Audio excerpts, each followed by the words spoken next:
Yamunatiravanachari Yamunatiravanachari Yamunatiravanachari Yamunatiravanachari Jaya Radha Madhava Kunja Bihari Jaya Radha Madhava Kunja Bihari Jaya Gopi Jana Vallabha Girivaradhari Jaya Gopi Jana Vallabha Girivaradhari Yashodanandana Harijanaranja Yashodanandana Harijanaranja Yamunatiravanachari Yamunatiravanachari Yamunatiravanachari Yamunatiravanachari Jaya Radha Madhava Kunja Vihari Jaya Radha Madhava Kunja Vihari Hare Krishna Krishna Krishna Hare Hare Hare Rama Hare Rama Rama Rama Hare Hare Hare Krishna Krishna Krishna Hare Hare Hare Rama Rama Rama Hare Hare Hare Krishna Krishna Krishna Hare Hare Hare Rama Rama Rama Hare Hare Hare Krishna Krishna Krishna Hare Hare Hare Rama Rama Rama Hare Hare Jaya Prabhupada Jaya Prabhupada Jaya Prabhupada Jaya Prabhupada Jaya Prabhupada Jaya Prabhupada Jaya Prabhupada Jaya Prabhupada Hari Bol Hari Bol Hari Bol Hari Bol Nitai Gaur Hari Bol Hari Bol Hari Bol Harinam Sankirtana Yajna ki jai Hare Krishna Mahamantra ki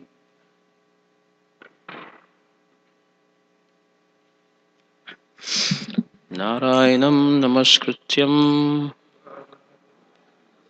Naram Chaiva Narottamam Devim Saraswatim Vyasam Tado Jayam Udirayet Nashtapraeshu Bhagavati Uttamashloke Bhaktir Bhavati Naishtiki Vaya Vasudevaya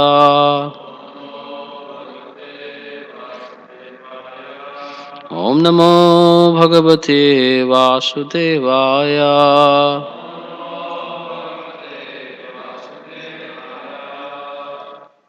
Reading from Srimad Bhagvatam, 6th Canto, Chapter 10, verses 13 onwards. So 13, 14 doesn't have a purport. 15, yeah, 13, 14, 15 don't have purport. 16 has a purport. We'll see. We might continue to read almost till verses 30. There are no purports. Okay. What is on the board? Which verse is on the board? 16. Okay. Oh, chat 16.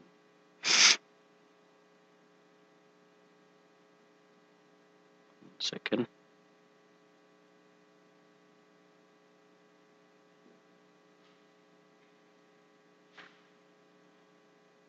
Hare Krishna, Krishna Krishna, Hare Hare, Hare Rama, Rama Rama, Hare Hare. Hare Krishna, Krishna Krishna, Hare Hare, Hare Rama, Rama Rama, Hare Hare. Srimad Bhagvatam 6:10-16. Tatha suranam asurai rana parama darunah treta mukhe narmadayam abhavat prathame yuge tata suranam asurai rana parama darunah treta mukhe narmadayam abhavat prathame yuge तथा सुरानाम आसुरै रण परम दारुणः त्रेतमुखे नर्मदायाम् अभवत् प्रथमे युगे. Somebody propose. तथा सुरानाम आसुरै रण परम दारुणः त्रेतामुखे नर्मदायाम् अभवत् प्रथमे युगम्. तथा सुरानाम आसुरै रण परम दारुणः त्रेतामुखे नर्मदायाम् अभवत् प्रथमे युगे. तथा सुरानाम असुरै रण परम दारुणः त्रेतामुखे नर्मदायाम् अभवत् प्रथमे युगे. तथा सुरानाम आसुरै रण परम दारुणः त्रेतमुखे नर्मदायाम् अभवत् प्रथमे युगे. तथा सुरानाम आसुरै रण परम दारुणः त्रेतामुखे नर्मदायाम् अभवत् प्रथमे युगे. ततः thereafter Suranam of the demigods, Asurai with the demons, Ranaha a great battle, Paramadarunaha very fearful, Treta Mukhe in the beginning of Treta Yuga, Abhavat took place, Prathame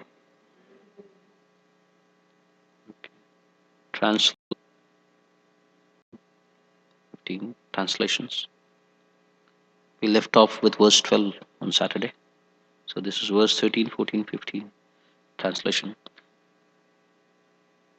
Thereafter, King Indra very firmly took up the thunderbolt manufactured by Vishwakarma from the bones of Dadichi, charged with the exalted power of Dadichi Muni, and enlightened by the power of the Supreme Personality of Godhead, Indra rode on the back of his carrier, Airavatha, surrounded by all the demigods, while all the great sages offered him praise. Thus he shone very beautifully, pleasing the three worlds as he rode off to kill Vritrasura. Verse 15. My dear King Parikshit, as Rudra, being very angry at Antaka, Yamaraj, had formally run towards Antaka to kill him, Indra angrily and with great force attacked Vritrasura, who was surrounded by the leaders of the demoniac armies. Today's text. Translation. Thereafter, at the end of Satya Yuga and the beginning of Treta Yuga, a fierce battle took place between the demigods and the demons on the bank of the Narmada. Purport. Herein the Narmada does not mean the Narmada river in India. The five sacred rivers in India, Ganga, Yamuna, Narmada, Kaveri, and Krishna, are all celestial. Like the Ganges rivers, the Narmada river also flows in the higher planetary systems. The battle between the demigods and the demons took place in the higher planets. The word Prathame Yuge means in the beginning of the first millennium, that is to say, in the beginning of the Vaivashvata Manvantara. In one day of Brahma, there are 14 Manus who each live for 71 millenniums. The four yugas, Satya, Treta, Dwapara, and Kali, constitute 1 millennium. We are presently in the Manvantara of Vaivashvata Manu, who is mentioned in Bhagavad Gita. Imam Vivashvate Yogam Proktavan Aham Avyayam Vivashvan Manave Praha.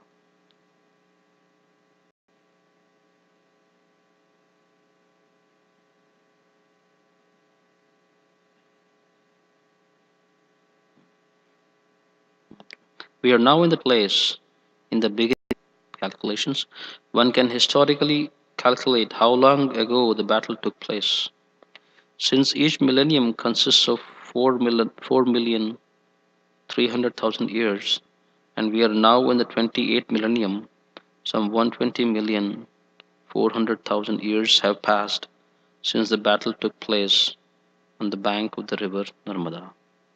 Om Ajnana Timirandasya Jnananjanashalakaya Chakshurunmilitam Yena Tasmai Shri Gurave Namaha Shri Chaitanya Manobhishtam Stapitam Yena Bhutale Swayam Rupa Kadamayyam Dadati Swapadantikam Vandeham Shri Guru Shri Yutapadakamalam Shri Gurum Vaishnavamscha Shri Rupam Sagrajatam Sahagana Raghunathanvitam Tam Sajivam Sadvaitam Savadhutam Parijana Sahitam Krishna Chaitanya Devam Shri Radha Krishna Padan Sahagana Lalita Shri Vishakhanvitam Sha He Krishna Karuna Sindho Dinabandho Jagatpate Gopesha Gopika Kanta Radha Kanta Namastute Tapta Kanchana Gaurangi Radhe Vrindavaneshwari Vrishabhanusute Devi Pranamami Hari Priye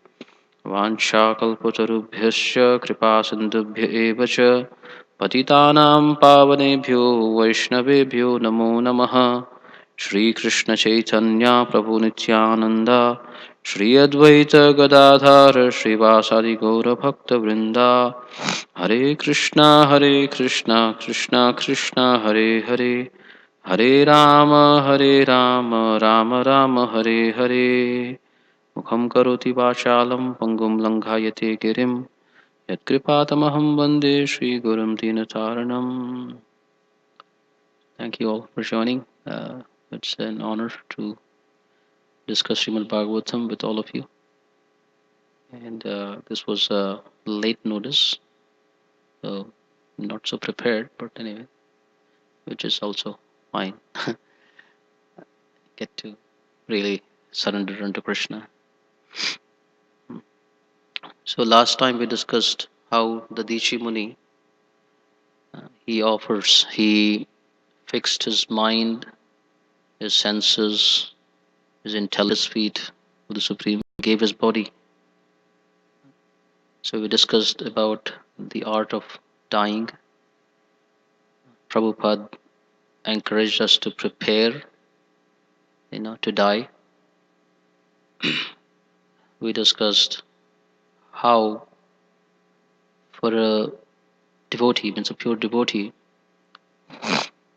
uh, who is always situated at the lotus feet of Krishna, he is fearless because in his current state he is serving Krishna.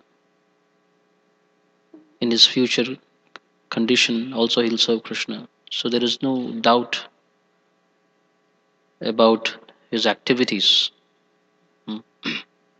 The circumstances, maybe whatever they may be, the Supreme Lord could call him back to his realm, his spiritual realm.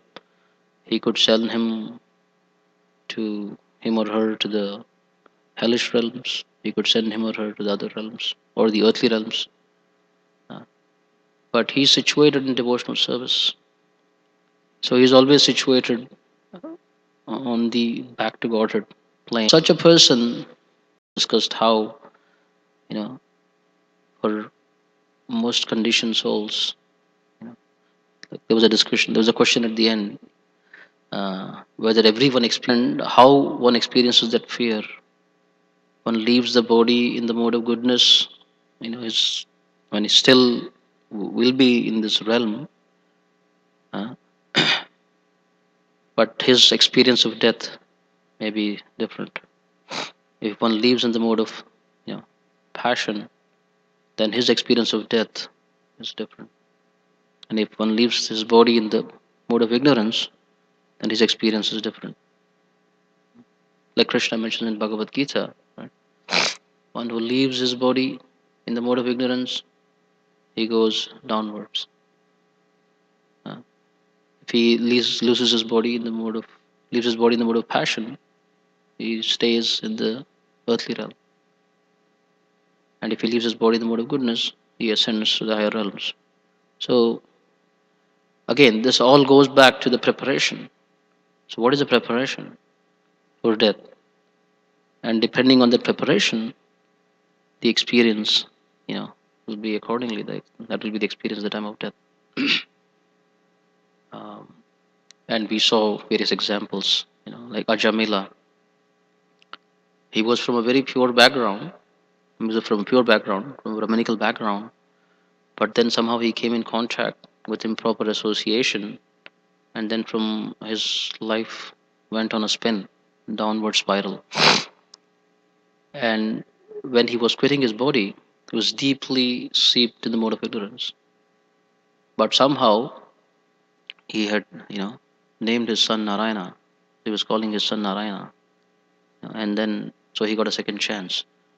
But we can see, what Bhagavad Gita describes, that one who leaves his body in the mode of ignorance, what happens? So the Yamadutas are coming for his soul to be taken.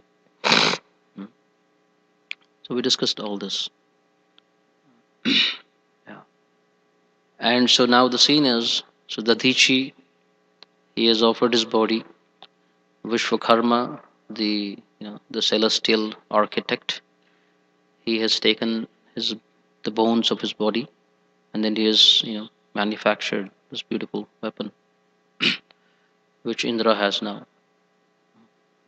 And so far things are, all working according to plan.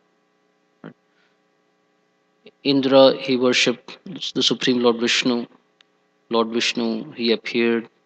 He gave him an instruction. He said, "You go to the Dishi Muni. He'll give you his body. You ask for his body. He'll give you his body, and then from that you manufacture a weapon.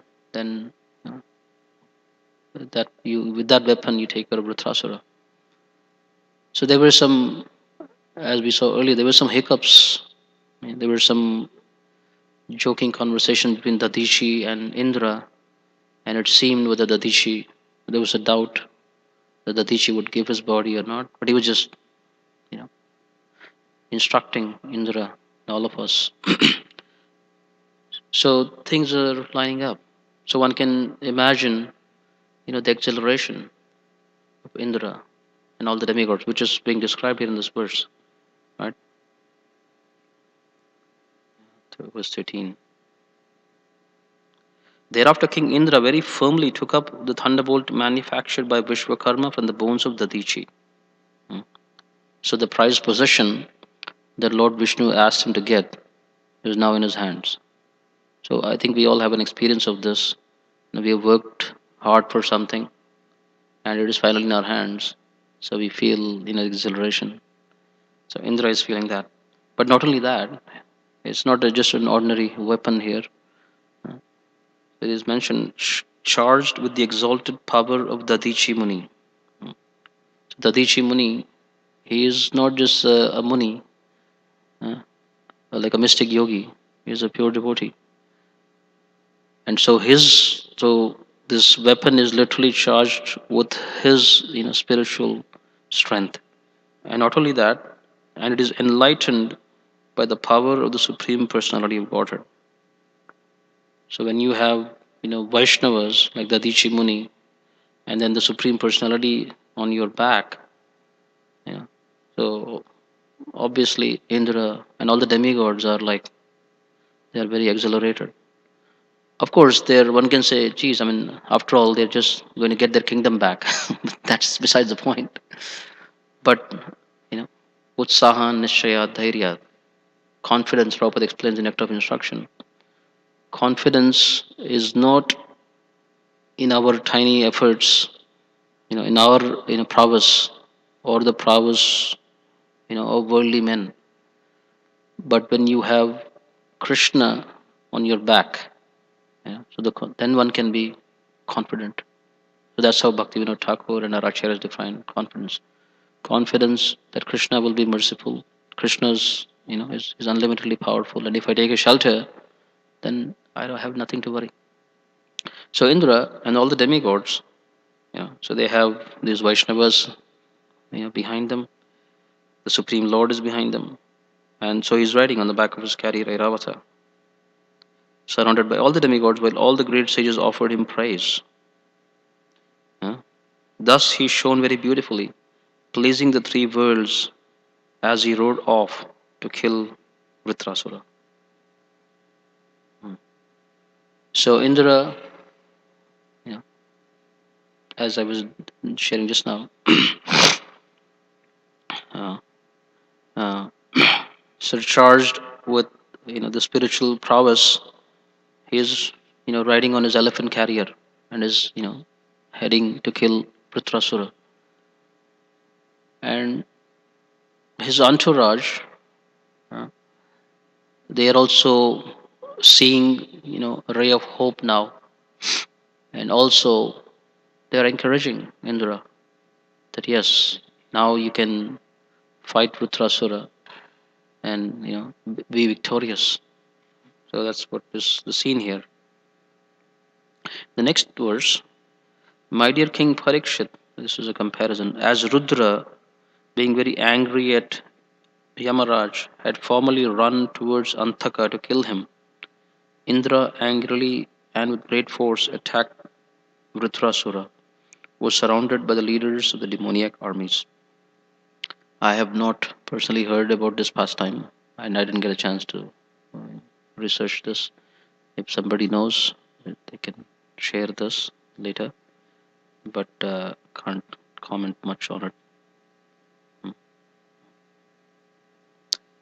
Okay. Now, coming to this purport, so here Prabhupada is explaining that this Narmada river, this battle between Vritrasura and the demigods, firstly, it happened in the beginning, hmm, of the first millennium, Prathama Yuga. And where did it happen? On the banks of the river Narmada. So Prabhupada is making a distinction. Just like how there is that this Narmada river that is being talked about is not the Narmada that flows on the earthly realm, but its counterpart in the celestial realm. Just like how there is, Vrindavan here, Bhama Vrindavan, Ayodhya, Dwaraka, Navadvip, Mayapur, on this earthly realm, yeah, or the realms of Lord Narsingadev, Narsinga Kshetras, other Divya Kshetras, holy places. They all have their counterpart in the higher realms. So this Narmada river that has been talked about is in the other realm. And then just an estimation of when this battle happened. So in every day of Brahma, there are 1,000 yuga cycles. Each yuga cycle is a Satya Yuga, Treta Yuga, Dwapara Yuga, and Kali Yuga combined. That's one yuga cycle. And a day of Brahma, there are 1,000 yuga cycles. Just one day of Brahma. Brahma lives for 100 years. But in one day of Brahma, there are 1,000 yuga cycles. And those 1,000 yuga cycles, Prabhupada is explaining, there are 14 manus, that oversee the 1,000 yuga cycles. So you do the math. 14 times 7 is 98. Right? So about 71. So each manu, he reigns for about 71 million years. And so there is a little bit of a gap, and it is called, like the Sandhi. There is an overlap, there is a gap. So all that is there in Srimad Bhagavatam. There's other sections of the scriptures, you can read that. So Prabhupada is giving an estimation that, and he's saying this is the beginning of the Vaivashvata Manvantara. So he's explaining that this battle took place about 120,000 million 400,000 years ago. So just a little bit about time. The time is relative. For example, how we can explain it is our one day, if you compare it to an ant's life, or an insect's life, they are probably in one of our day, many insects and lower life forms, their many lifetimes are over. So it's not hard to understand. So all these things are not mythology. Well, how can all this happen? Just like how we have an experience of an ant and our life. So similarly, Lord Brahma's lifespan, and the amazing thing is, to Brahma, his 100 years, they feel like 100 years. They don't feel like this humongous number. Like for us, a day feels like a day. Like 24 hours. But for the ant or the worm, that seems huge number. So time is relative. Just wanted to mention that also. Okay, so continuing to read verse 17. O king, when all the asuras came onto the battlefield, headed by Vritrasura, they saw King Indra carrying the thunderbolt, and surrounded by the Rudras, Vasus, Adityas, Ashwini Kumaras, Pithas, Vahanis, Maruts, Ribhus, Sadhyas, and Vishwadevas. Surrounded by his company, Indra shone so brightly that his effulgence was intolerable to the demons. So now, the face off. So all the asuras are there, and then all the demigods, they're also assembling, like the beginning of in the Bhagavad Gita. There's a description of the armies, the Kauravas and the Pandavas. So here there's a description of the armies. Next verse, set of verses. Many hundreds and thousands of demons, demi-demons, yakshas, rakshasas, man-eaters, and others headed by Sumali and Mali resisted the armies of King Indra, which even death personified cannot easily overcome. Among the demons were Namuchi, Sambara, Anarva, Timurdha, Rishabha, Asura, Hayagriva, Sankushira, Viprachitti, Ayomukha, Puloma, Rishabharva, Praheti, Heti, and Utkala. Roaring tumultuously and fearlessly like lions, these invincible demons, all dressed in golden ornaments, gave pain to the demigods with weapons like clubs, bludgeons, arrows, barbed darts, mallets, and lances. 23. Armed with lances, tridents, axes, swords, and other weapons like shatagnis and bhushundis, the demons attacked from different directions and scattered all the chiefs of the demigod armies. 24. As the stars in the sky cannot be seen when covered by dense clouds, the demigods, being completely covered by networks of arrows falling upon them one after another, could not be seen. Verse 25. The showers of various weapons and arrows released to kill the soldiers of the demigods did not reach them because the demigods, acting quickly, cut the weapons into thousands of pieces in the sky. As their weapons and mantras decreased, the demons began showering mountain peaks, trees, and stones upon the demigod soldiers. But the demigods were so powerful and expert that they nullified all these weapons by breaking them to pieces in the sky as before.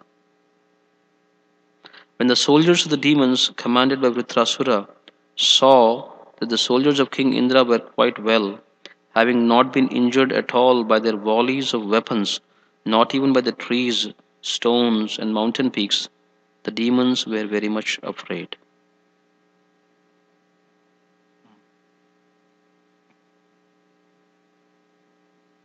Okay, so that's verse 27. 28 has a short purport. So this is just a description of the battle, and we are waiting, in a way, for Vritrasura to sort of appear and give transcendental instructions to Indra and all of us. So just to come back to this whole theme, uh, is this human form of life is meant for self-realization.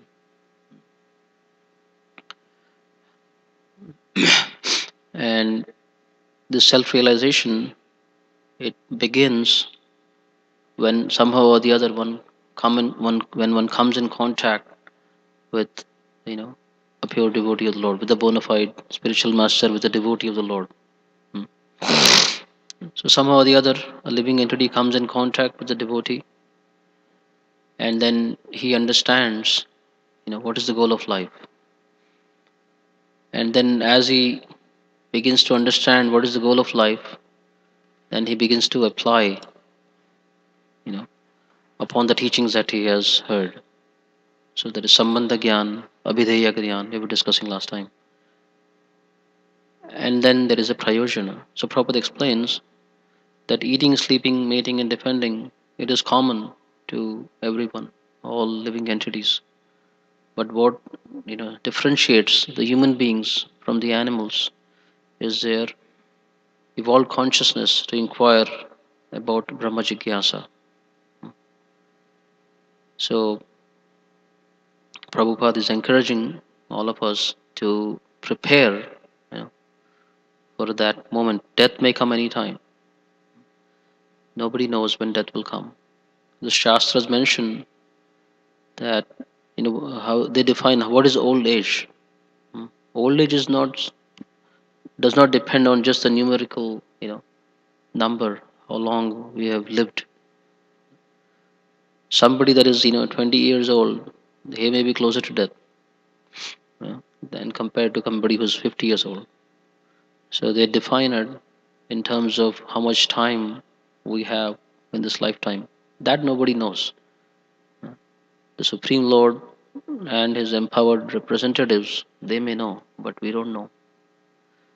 So we cannot, in a way, put this preparation of somehow or the other, we have come in contact with this Hare Krishna movement, and so it is our responsibility. It behooves us to prepare ourselves, for death. But then, what is the preparation? The preparation is rendering devotional service.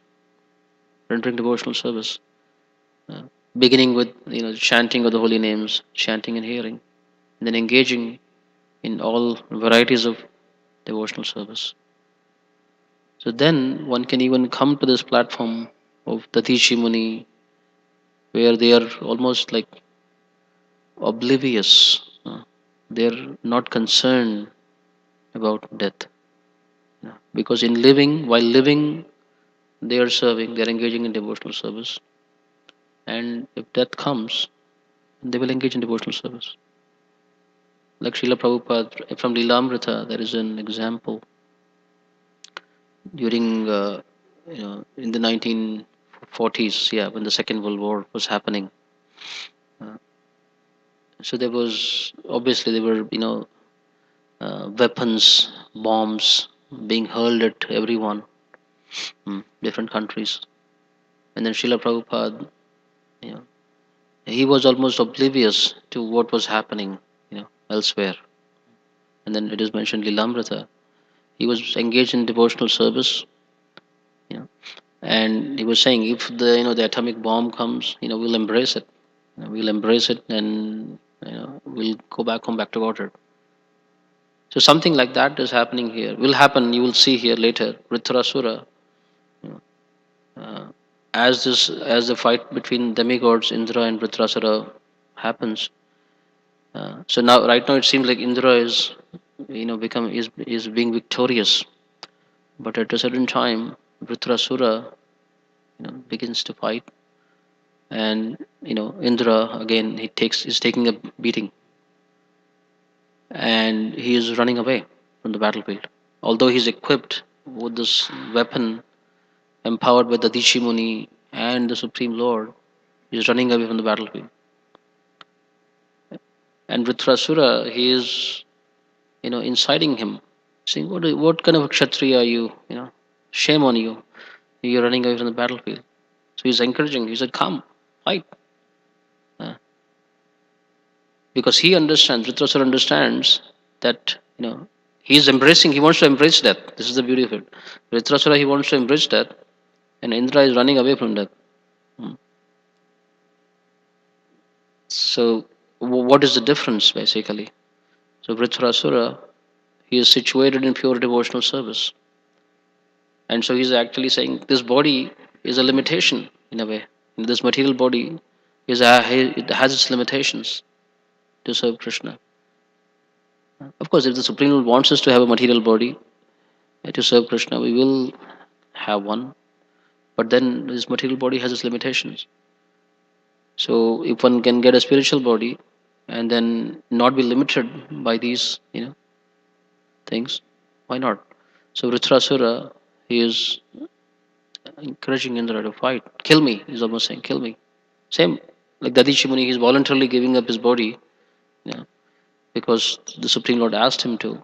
So similarly, Vritrasura, he's encouraging Indra to kill him, so that he can quit his Vritrasura form and then serve Krishna.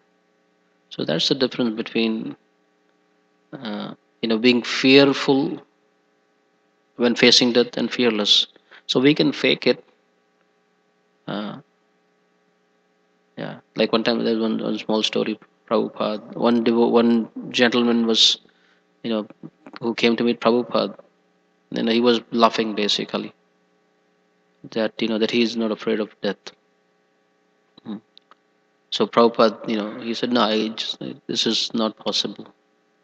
You know, he said, would you? He said, why do you? He said, um, if there is a red light, it's the road. He says, no, I don't. He says, why? Why you don't walk across the road? If you're not afraid of death, then why you don't walk across the road? This is foolishness, bluffing. So Prabhupada exposed this gentleman, like that. Simple example. Light, I mean, across the traffic. But if the Supreme Lord tells him to, he will do it.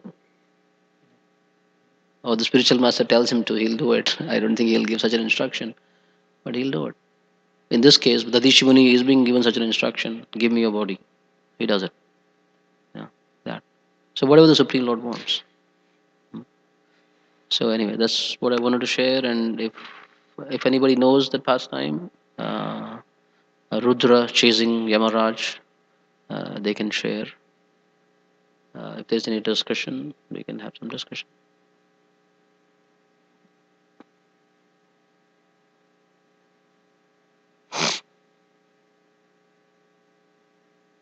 Otherwise, we'll end and chant our rounds.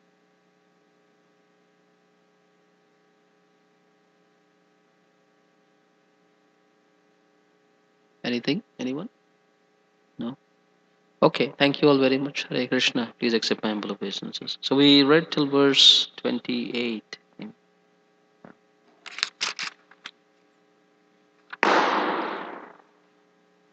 28. Yeah, or 27. So we will read from 28 tomorrow.